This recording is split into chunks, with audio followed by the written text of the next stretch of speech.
Pucks with Haggs is brought to you by Prize Picks and the Game Time app. Welcome to another episode of the Pucks with Haggs podcast, powered by Prize Picks, the exclusive daily fantasy partner of the CLNS Media Network. 157th episode of the Pucks with Haggs podcast. Thank you very much, as always, for listening. We welcome you on in. Today on the show, we got New England Hockey Journal's Mark Divver, and we've got longtime friend and colleague Mick Colageo. Mick, please tell everybody where they can find your work. You can find my work at Rink Wrap the blog. I link to it on X and Facebook, and I am in the seasonal issues of the Hockey News. There you go. Mark Divver, anything else you want to plug for yourself, my friend? No, the New England Hockey Journal is pretty much it these days, so that's fine. Don't forget Rinkside, Rhode Island. Great blog. And Rinkside, Rhode Island, yes. And some random Boston dude, too. Some random New England dude, that's right. New England dude, there you go. All right, let's thank our sponsors real quick, Prize Picks. Always love Prize Picks. Download the Prize Picks app today and use the code CLNS and get $50 instantly when you play $5. That's code CLNS on Prize Picks to get $50 instantly when you play $5. You don't even need to win to receive the $50 bonus. It's guaranteed. Prize Picks, run your game. We're also going to thank the folks at Game Time. Any kind of tickets you need right now, sports, theater, comedy, everything. Download the Game Time app, create an account, and use the code CLNS for $20 off your first purchase. Terms do apply. But again, download the Game Time app and use the code CLNS for $20 off your first purchase. Download Game Time today. What time is it, Mick?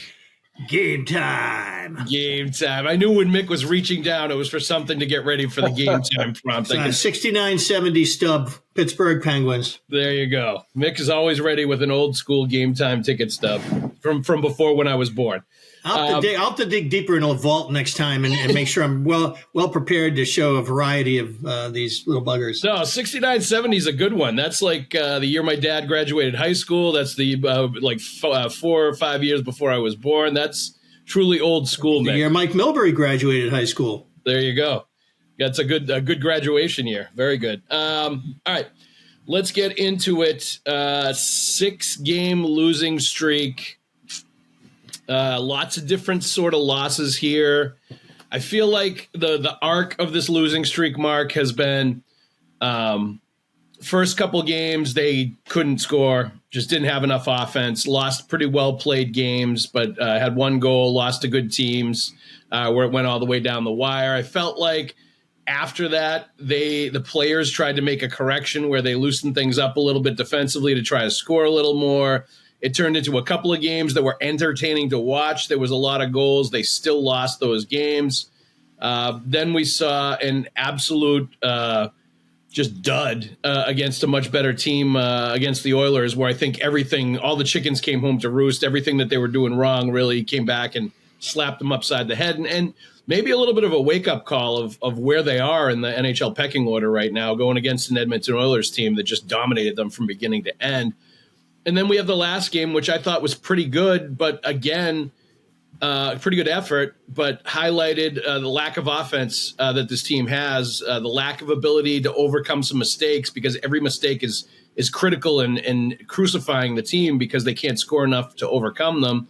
And they just come up short again in the third period when they need a goal to at least get a point. They've, for my money, wasted at least 4 or 5 potential points in this losing streak that they should have had, that they should have been banking, that it may come back to really haunt them at the end of the year when we're figuring out the playoff picture.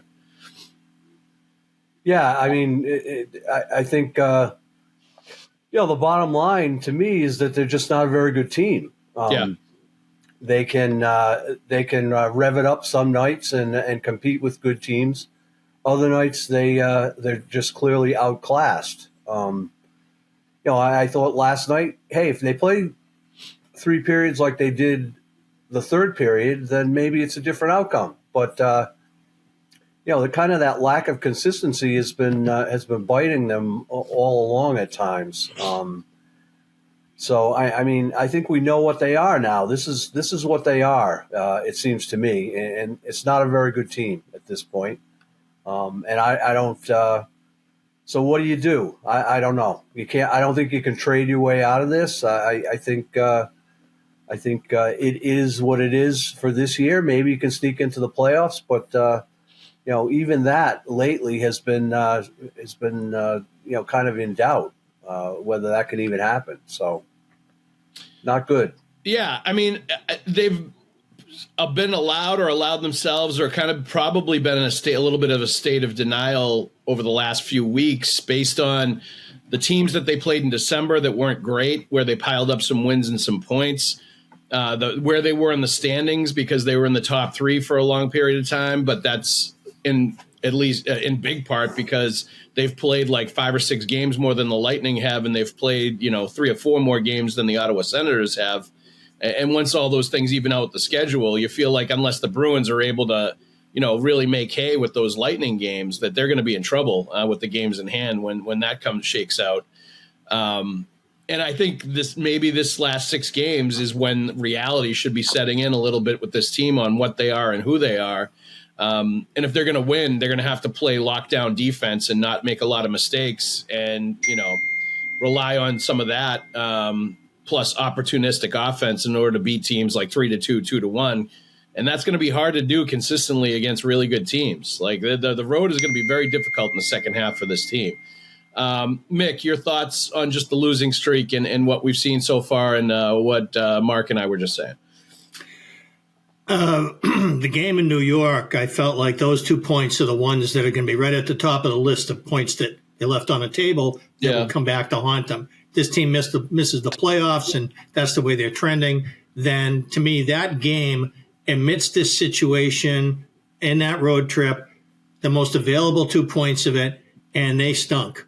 And they played down to the Rangers. Remember the days when we go to LaFour's after a matinee or just see the West Coast game over there, and the Kings would come out and they'd be playing the Avalanche or whoever, and it would look like a playoff game compared to what we just saw across the street. And those Kings teams would always burn out and get a bunch of injuries and not make a playoff impact. But their regular season hockey was so entertaining. It seems to me like the Bruins need to be at that breakneck pace in order to be competitive and give themselves a chance against good teams, playoff teams. And I was so disappointed that they played down to what the Rangers do. You can tell when you see it. You take your snapshot from your view and you see the hockey that's being played. It seems like the Bruins are finding the level of their competition and then not playing well enough to win, as in whether they defend well or they don't defend well, they can't seem to outscore their mistakes. And because they can't score, Mick. They just can't score, period. That's the problem. Like, so everything gets magnified when you can't score. You can't score, so the little mistakes become magnified. And I think that to some degree this team gets so desperate for offense that it presses and leaves himself open for counterattacks. And I think that's why we've seen some blowouts. That's why we've seen some untimely breakaways, shorthanded goals. Yeah. I mean, it's just incredible the kinds of breakdowns. It's hard to believe that a team could have this many blowouts against, thus the goal differential being what it is. The mean is much better than the average. But at the end of the day, they can see that the belief is not there. And that's what comes forward in these moments. And it's hard to imagine that they're going to somehow clean all this up and be the team that we thought at the beginning of the season that they could be. Yeah, I mean, when your captain says, we don't have to score goals to win games, like you said after the loss to the Oilers, I mean, I think Brad Marchand's a realist, and I think he sees what we see, and he understands that, like, this team is not going to be an offensive juggernaut this year, and they're going to struggle to score goals a little bit. And I think the message he's trying to get through is that they're going to have to play a different style and stick to it and not stray away from it if they're going to have success and sneak into the playoffs and at least beat the teams they're supposed to beat and perhaps fend off the Lightning or the Senators. But I thought last night's game against the Lightning, and we're recording this on Friday, was a pretty good, snapshot of where the Bruins are at right now. They were playing really well. Yep. For the whole game until they got the power play in the second period. And that is when things completely fell apart for them. And the power play is one of the worst in the NHL. It is actively taking away from their 5-on-5 play. It's actively taking away from everything that they do. David Pastrnak only has 4 power play goals this year. He's on pace for like one of the lowest power play goal outputs of his entire career. He and Justin Brazeau are tied for the team lead in power play goals. They should decline. Who would have thought that was going to happen at the beginning of the year, that Pastrnak and Brazeau at the midway point of the season would be tied for power play goals? But he tried to go 1-on-3 entering the zone, turns it over, and it goes the other way. And Lowry gets beat in a race, and Swayman looked like he lost track of where the puck was. And the next thing you know, Cirelli's popped it in, and it was an ugly shorthanded goal that they allowed. But they're still in it. They do allow another goal in the last minute of the second period that wasn't great. And I think that was another indication, like Lowry kind of got beat in that play. I know he thought it might have been a 2-on-1, but it wasn't. And he really backed off and let. He had back pressure, and he just let him come in. Have all the room in the world to pick a spot, and he sure as heck did. What was Peak thinking on that goal? He got caught up the ice. Like, what are you doing at that point in the game? Yeah, in that situation, you should be getting back, not pressing forward. Absolutely. Yeah. But to the other side of it, and we can break that down for sure. And like, I thought I liked the way Lowry responded scoring that goal in the third period. You felt like he felt responsible for some of the stuff that happened, and he put it on his shoulders to make something happen. And he made another great play after that. He did. And I loved his response. He's a high event player. That's a great sign from a young player that's the way he responds to like stuff happening in a big game. But I start to look at some of the players here, Mark, and I start to wonder like how much longer they're going to be here. You know, Johnny Beecher has 2 great A's last night, has had a bunch of great A's in the last few games, has not scored a goal in almost 40 games, going back to October 16th. Can't finish.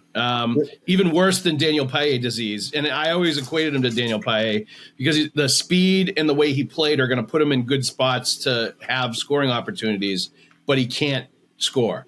He's never been able to score ever. So this, if you watched him coming up, this is who he is. It's not a surprise. And you know, just to not to pile on here on him, but one of his 2 goals this year is an empty netter.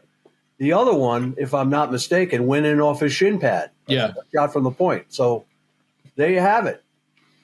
Yeah. You know, Mark, I really thought that Beecher got past his yips, you know, and shooting the puck.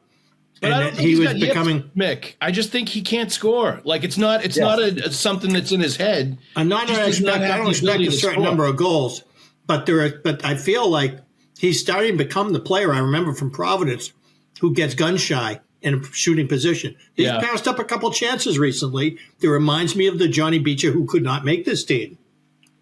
Yeah, I just see a guy that can't finish. He's getting put in great places to score, and he just can't do anything with it. And it's happened 3 or 4 times in the last couple of games. And I think Oliver Wahlstrom has 0 points now in 8 games, and it's he's been all around it. Like he and Brazeau and Frederick, I thought have actually looked pretty good. But like at this point, the Bruins need goals, and it's getting more and more difficult to watch them continue to trot out Johnny Beecher, Wahlstrom, these guys that are putting up zeros when they have guys in Providence that are creating offense, that are doing things that at least you got to get a look at some point. Like at some point, Matt Poitras has to come back. I don't know if they're waiting to make a move down with the NHL team to create a spot for him for when he does come back because they want him to stay and they don't want him to bounce back and forth. But I think a guy like Merkulov probably deserves to come up again and see if he can create some offense. Lettieri, I know, is playing really well down there. There's probably hesitancy to bring him up because then, you know, you're probably going to lose him if you have to put him back on waivers.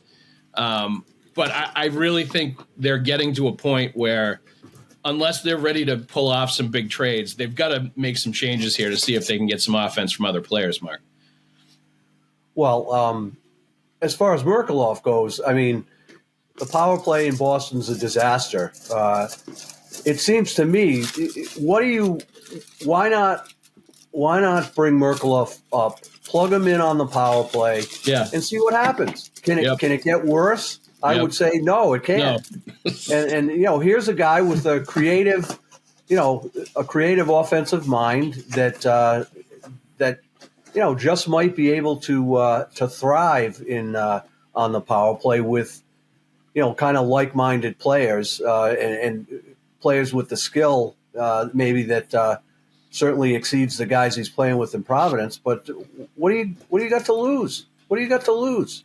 I think just the power play alone is so bad that a change like giving Merck a look, I just don't see the downside to that. No, especially with what we're seeing out of some of the guys in Boston right now. Where are you at with Patra at this point, and the way he's playing down there, and sort of what you see his trajectory or arc to getting back to Boston is? Well, I don't know does someone have to get hurt in Boston for him to get up and play center? I wonder. That's one of the things I wonder about. I mean, he's playing very well in Providence. His development of his overall game has been tremendous, and I would say just exactly what he needed. And I don't know. It's hard to say what the plan is at this point, whether they're going game by game or week by week. But you'd think that he could add some a little bit of a jump start. Maybe him on the power play as well. He's a crafty player. He's smart. He's not going to dazzle you with his speed or any of that. But he's smart, and he might be able to give you a little lift on the power play. So, I certainly don't think they plan to keep him in Providence the rest of the year. I don't. No. I don't see that. But the question is when. When do you bring him up? Is it after this mom's road trip or whatever? Is it next week? Is it 10 days from now?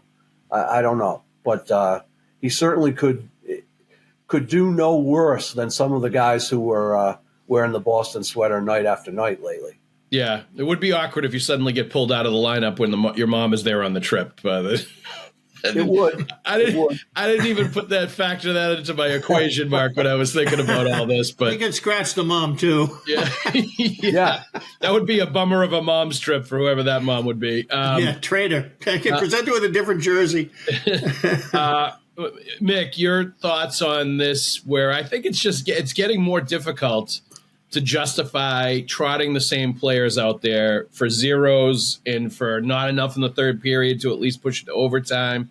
And just in a results-oriented league like the NHL, where you're not getting enough goals to get the points that you need, and you have players in Providence that are more offensive-minded that could probably help you both 5-on-5 and on the power play offensively, it seems to me that it's getting more and more difficult to hold them off and stick with the status quo that's not getting anything. I suspected before the road trip, the disastrous road trip, the 0-for-3, that the Bruins would have been bringing back Patra, reintroducing him to the NHL any time now. Yeah. The problem with that is that in my mind was that they were not able to introduce him to a positive situation. They wanted to bring him back when the Bruins had experienced a sense of recovery, and they waited too long, went on that road trip, went pointless on it, and I feel like that sort of held off everything. Let's wait until we steady the ship here. Let's win some games here. Then let's bring these guys or at least Patra, into a situation where we'll find out once and for all if he can help us this year, and before we decide whether or not we're going to make a trade. And internal before external, right? And I think that things have just kept getting worse and worse and worse. And they're like, well, we can't bring him back into this. Well, I agree with you. They need to bring him back into this, but they don't want to. They don't want to bring him back into a situation that could chew him up and spit him out. They want to bring him back into a favorable context and put him in a position to be successful, to borrow the words of the great Mike Sullivan. So that's my thing with these guys. Now, Merkulov makes more sense.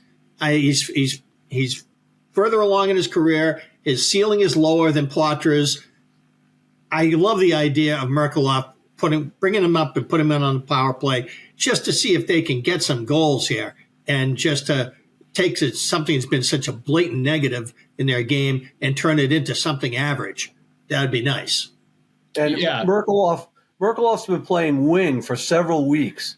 He's not. I think before he was kind of pigeonholed as this guy's a center. This guy's a center, and if you bring him up, you got to play him not out of position. Well, now he's been pretty effective on the wing for several weeks now. So I think you can put him in that spot without it being a total shock of a guy playing out of position and something he's not used to. So I wonder if that, I suspect that was a strategic move on management's part that, okay, maybe we don't think this guy can play center in the NHL right now, so let's see if we can kind of mold him into a winger and get him there that way. Yeah, and they have maybe more of a need on the wing right now too, immediate need to find somebody that can play with the more skilled guys. So that would fit in track too, if that's what they're doing, and that makes sense. I think Merkelov, Mark, makes a ton of sense. Let's continue on with this conversation, but we're going to take a break to talk about Prize Picks. Prize Picks is the largest daily fantasy sports platform in North America and the easiest and most exciting way to play daily fantasy sports. Instead of battling thousands of other players that could be pros or sharks, you simply pick more or less than on 2 to 6 player stat projections, and you watch the winnings roll right in. It's fun, and it's super duper simple. Prize Picks is the best way to win real money during the football playoffs. Which players are going off, which ones aren't. Make your picks in less than 60 seconds and turn your sports opinions into real money all season long on Prize Picks. Prize Picks also offers weekly promotions that can lead to big payouts like Taco Tuesday. Each Tuesday, Prize Picks discounts select player projections up to 25% to provide even more value for your lineups. Think Lamar Jackson will get more than 250 passing yards? Will Patrick Mahomes pass for more than 1.5 touchdowns? Cook up your hot takes with your friends and we'll win real money during the playoffs. Make your picks in less than 60 seconds and turn your sports opinions into real money all season long. Make your holidays bigger and brighter with Prize Picks, the best place to get real money action while watching your favorite sports. You can now win up to 1,000 times your money on Prize Picks, and they also offer MasterCard for quick and easy deposits into your account this sports season. Download the Prize Picks app today and use the code CLNS and get $50 instantly when you play $5. That's code CLNS on Prize Picks to get $50 instantly when you play $5. You don't even need to win to receive the $50 bonus. It's guaranteed. Prize Picks, run your game. All right. When we look, guys, back to the Bruins talk, when we look at Pasternak, Marchand, those kind of guys, and I got to say, Pasternak, I liked his response. He was called out last week. He responded with a couple of 2-goal games. He was, playing some good hockey. One of the real problems during this losing streak, too, has been the play of Marchand and Lindholm and Coyle, and that line in particular. Going into, I think, last night's game, I want to say, Marchand was a -9 during the losing streak, and Lindholm was not much better, and Coyle as well, slightly better, but not much better. Mick, it feels like this is some of your best players. When your best players play that badly and are outplayed, you're going to lose games. That's just what's going to happen. Do we feel like this is just one of those spots in the season where they're not playing well? Do they have to change up the combinations there? What do you see when you're watching Marchand and Lindholm and Coyle right now? I think part of me wants to just leave things alone for a while, and if you're not going to make a trade, let guys on your team get used to each other and maybe develop some chemistry, because I just feel like the game is so much out of brain right now when it needs to be in brain. It needs to be like the inner self, the Timothy Galloway tennis book. Play the inner game and bite by your instincts and just go back to the pond. And because I feel like Marchand's skating has gotten better as he's gotten healthier. I feel like his ability to be aggressive and do Marchand stuff has become more impactful for the Bruins in recent weeks. And Lindholm is obviously a very frustrated guy. I think he threw a -4 in New York. One of these games, it was really bad on the sheet. And And I look at Coyle, and I'm saying, okay, what's with Coyle suddenly becoming a winger again, and not holding down that spot that was so important all this time? Why? Because Lindholm can be that guy. It's weird. I think Lindholm. Frankly, I think part of it's because Lindholm needs the help. I think Lindholm has been that bad. He's had some games where he's played okay, but I really there's been too many times where he's been dominated by other teams' really good centers. There's been too many times where he disappears offensively. There's been too many times where he's reputed to be this very good two-way player, this Bergeron-esque two-way player, and he is nowhere to be found in the slot in the D zone for slot coverage and defensive zone coverage where he's supposed to be. And it's consistently him that I find that's out of position and not doing what he's supposed to do. And maybe they felt like they had to put Coyle there because he can actually do that stuff. And it's somebody that's a little more reliable to help him out. And this goes back to a conversation that we've had a few times where Elias Lindholm is being paid the kind of money to make others around him better and to elevate everybody else's game. He's not being paid that kind of money because you have to put somebody else on the line to cover for his mistakes and to make sure that, you can play against other teams' best players with the way that he's playing. So I definitely think Lindholm plays a big role in all those struggles. Mark, what are you seeing out of those three lately? I wonder if is there a question with Lindholm's health? Yeah, he missed training camp. I don't think he or the team ever really disclosed what it was. Nope. Then he missed. He left that game. Was it in Calgary, Edmonton? He left the game, and it. I think there were fears that it was something bad, but then he played again the next. I wonder what's going on there. Are we gonna, after the season's over and they have breakup day, is it going to come out that he played with whatever throughout the whole season? Because at least that would give kind of an excuse for why he hasn't been the player they hoped. Maybe that's an excuse. I don't know. Yeah. But boy, he has been bad a lot of nights. And Charlie, geez, his points are so far down, and he's just not the player we've come to expect. The last couple of years. I don't know what the answer is with those guys. You can't. I think you could trade Coyle. I'm not sure. Does he have no trade? He's got limited no trade. I think he and Carlo both do. About half the league, maybe. Yeah. So I don't think you can't trade Lindholm at this point. No. If for no other reason than no one's taken that. You're probably taking a bad contract if you do. Yeah. But geez, I don't know if the underproducing players is why they're why they're in this fix they're in. Guys that you expected more of, and you can go down the line. Zadorov hasn't been the player you were hoping he would be. I don't think. Not that he's been. You like the toughness, right? You like that. He's one guy that you can say, okay, he'll take on the toughest guy on the other team, no questions asked. I also think he's a guy that in the playoffs that will play more, and he'll be a bigger factor. The way that he plays will help you more in the playoffs at times than it does during the regular season. Yeah. I don't know, the penalties. Yeah, the penalties are a killer. But when you're as big as he is, and so much bigger than many of the forwards that he's defending against, I think referees are going to kind of, whether they realize it or not, are going to kind of penalize you for that. That's right. You're big, you're strong, you're tossing guys around sometimes, and the ref's arm goes up. So, but Shower had to deal with that. At the same time, there's too many tripping penalties. Yeah.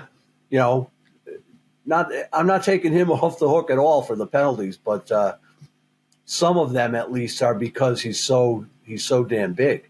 Yeah. We knew at the beginning of the season that he was going to get targeted, and that teams were going to target him and try to get him to take a dumb penalty or retaliation penalty, try to put the bullseye on him. And I don't feel like that's been as much a problem for the Bruins as Zadorov's own positional stuff, like you just alluded to, Mark. That's where he gets in his most trouble. He doesn't give up on things when he should, and then once you're a defenseman and you're chasing and you're behind, now anything you do, they're watching for it. So I think that's where he gets himself in trouble. Chasing, I'm no X's and O's guy for sure, but it seems to me he chases. They've talked. He does about defending inside the dots. Yeah. Okay. He goes outside there way more than I thought. He goes outside. He's chasing guys against the boards on a regular basis. Yep. And that he freelances. He plays more like Nick Boynton played. That blows up in his face sometimes. It does. Well, especially the Bruins want to play a system. You can't have 4 guys playing a system and 1 guy not playing it, because it's not like you're a box and one in basketball where you have a designated freelancer. You have a player who's got a position, and there's certain times that he has to hold to that position. It's about zone. And it's been that way ever since they had Aaron Ward. Sorry. By the way, was that embellishment call on Pavel Zacha last night the worst call that you've seen all season, or was that my imagination? Pretty bad. I agree with Brett. That was bad. It was, and the guy who made that call, what can you say about him at this point? Yeah. Whenever there's a bad call, the instinct is, it must have been Kelly Sutherland. And sure enough, last night it was. I think the thing that's really troubling about that is that you got to know the league. You got to know the players. Pavel Zacha has been the Bruins' hardest working forward this season, if not their hardest working player. And he dives for pucks just to keep a puck in the zone or to get it out of the zone. He's constantly throwing his body all over the place. So for him to try in a second effort to reach for that puck, not knowing that a call had been made against the opponent on him, is totally right on brand for Zacha. Yeah. And then he calls that, you look like Bill Barber, horizontal, That's just not. That's bad. That's bad scouting by the ref.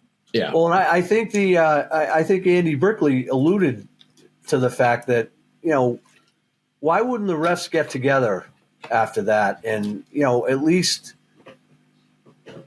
talk about, maybe the other ref or a linesman could have said, I don't think you got this one right. Yeah. And maybe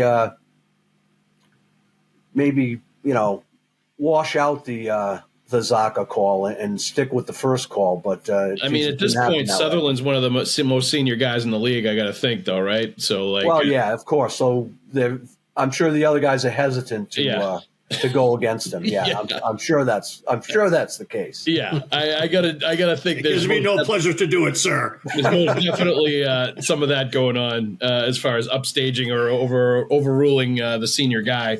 That's been around for a while, but that was Kelly Sutherland's worst call or non-call since missing the tripping on Noel Chari during the 2000. It's always fun reading Mike from Woburn tweets after a play like that. That's right. All right, let's take a break real quick. Take the guesswork out of buying tickets with Game Time for obviously your Bruins tickets, but also if you're looking for tickets to the Celtics or even comedy or concert tickets as well, Game Time has a new feature called Game Time Picks that makes getting tickets to see your favorite teams play live even easier.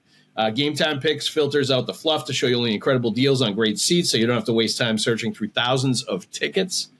The game of the week for this week that would make an outstanding post-holiday buy is the Sunday, January 14th showdown between the Bruins and the Lightning at the Garden. That will be an interesting, and it should be a game where the Bruins bring their absolute best because that is a must-win, them beating the Lightning in that game at the Garden. The super deal is $148 for Loge corner seats, section 20, row 10, which is great value for Bruins tickets in this new year. Game Time Picks has priority. Curation makes it easier to save more on sports, comedy, concert, theater, etc. All in pricing, you toggle this feature and it shows you the total up front with no surprise fees at the checkout. And the lowest price guarantee or Game Time will credit you 110% of the difference. Download the Game Time app, create an account, and use the code CLNS for $20 off your first purchase. Terms do apply, but again, download the Game Time app, create an account, and use the code CLNS for $20 off your first purchase. Download Game Time today. What time is it, Mick? Game time. Game time. Yes, it is. All right. We will address this really quickly, or as quickly as it takes, but we don't have to belabor it too much if there's not an easy answer here. Trent Frederick, Brandon Carlo, Charlie Coyle, like the guys that could be traded, the guys that have limited no trade protection. Like, it's not realistic. The fans think the sky is falling. It's Chicken Little all over the place. You need to trade everybody. Not realistic. You're not going to force guys like David Pastrnak, Elias Lindholm, Charlie McAvoy. You're not going to force guys like that into accepting a trade somewhere else. It's just not going to happen in today's NHL. Is there something you get a feeling about, Mick, that may happen with one of these players in order to, make an impact, shake things up? Because we talked about, right, like the shakeup being the coaching change, and that worked for a little bit of a while. But now that the Bruins are playing a pretty tough portion of the schedule where they're playing playoff caliber teams every single night, you're seeing the flaws getting exposed for this team, and they just have a hard time beating good teams. And so even if they get into the playoffs, it doesn't bode well. But is there any realistic move that you see that could be in the offing or coming with this team? Well, rationale tells me that there's a lot of interest in the idea of Trent Frederick. Once you have him on your team, then you're like, man, why didn't he get a shot off there? Why didn't he win that puck? And there's little things happening. He's had some good games lately, and they're playing him more at center now after being a winger for like 3 years. So I still think that because Freddie's UFA, that Freddie is definitely got the bullseye on him right now, and because he's going to bring the biggest haul. That said, for about a month now, I've had a very Coyle Kreider vibe ever since Patra started showing signs of life and providence. I've started thinking they're going to reintroduce Patra to this team. And when they do, what then? Because Coyle's never really been a successful winger for this team. He's never been a successful option, sustainable option as a right wing. As center has been his baby. Third line center has been his perfect spot. He did great last year in the top six. He did. It's not gone well for him this year. Kreider is, he's his own situation. I just got a real that vibe there is now. There was a report out there that the Rangers had offered Zibanejad for JT Miller and were turned down. I wonder what it would take to get JT Miller. The Bruins have liked him for a while. I wonder that too. He'd be interesting. I don't know if like that kind of a trade is the answer. Bringing in a player like that. I feel like maybe there's more wrong with this team than some move like that could magically like transform it or improve it. But Mark, when you look at all these pieces, and I would also say that like part of me wonders if Patra doesn't come back up until they make one of these trades and free up a spot for him. With somebody else gone, whether it's Frederick, whether it's Coyle, somebody like that. What do your spider senses say, Mark, as far as a guy that could or should be traded to maybe help get things moving in a different direction? Well, I would put Frederick first in line, unless, I think they got to figure out whether they can sign him or not at a number that they're comfortable with. I think that will determine their course of action. I think you don't want to let him go for nothing. No. But you can't sign him to too pricey of a contract given what he is and what his production is. And you also suspect the in and out play that you see from him. Yeah, he has some good games. He slaps Corey Perry around, and that's great. But on a consistent basis, that's not who he's been. Right. So I would look at him first. And you suspect that after signing Kostelic to a pretty good contract at 3 years, $1.5 million, you suspect that they're going to want Brazeau back, who's looking at unrestricted free agency in the offseason and is on a pace for 20 goals and is having a good year. That if they start signing players like that, maybe there's not going to be the money there for Trent Frederick. Even if it's like a fairly reasonable deal, they might not be able to afford him. Right. And I don't know what would a reasonable deal be for him. What's a reasonable AAV. I mean, reasonable is what's he making now? Like 3 or something, somewhere in that range. I think he's going to command, somebody's going to give him more on the market than the Bruins would give him. I don't think there's any doubt about that, because somebody would look at him and say, this is a guy that can be that power forward that we've always wanted. Like, he can be that, like, you know, that rare creature that every team wants, but not a lot of them have in the NHL. The guy can score, fight, hit, like all that stuff. So I think that somebody would, he probably knows he's going to make more on the market than he would get from the Bruins. But like, for what he's shown, do you even give him $5 million a year? I don't think so. I think somebody else would, but I don't think the Bruins would do that. Yeah, I that would be too much for me. Yeah, I wouldn't give him $5 million a year. But yeah, you're right. Somebody, you know, like maybe the St. Louis Blues, say, would probably extend that. Yep. To him, and they're the ones. Yep. You know, I mean, I don't know. Monty's always liked him. He's from there. He's a great marketing, of the city and the team and the community. I think that's like it's kind of the Corrali thing, right? Bring the guy back home that you can market the whole team around and you know, post up as the St. Louis product that done well, and you know and maybe you get a couple good years out of him where he like scores close to 20 and you know has a bunch of fights and plays really well. I've thought for a while now. I get vibes like Freddie's cap is 2.3. We're going to see him in a St. Louis Blues uniform next year. Mick and Mark, thank you very much for joining us. Let's thank our sponsors real quick. Prize Picks. Download the Prize Picks app today and use the code CLNS and get $50 instantly when you play $5. Code CLNS on Prize Picks to get $50 instantly when you play $5. You don't even need to win to receive the $50 bonus. It's guaranteed. Prize Picks run your game. Let's also thank Game Time. Download the Game Time app, create an account, and use the code CLNS for $20 off your first purchase. Terms do apply. But again, download the Game Time app, create an account, and use the code CLNS for $20 off your first purchase. Mick, Mark, thank you very much for joining us. Pleasure. Thanks, Joe. Everybody else out there, let's hope the Bruins aren't mired in a losing streak when we have our next Bruins chat, but we'll see what happens. Thank you for listening. We'll see you at the rink.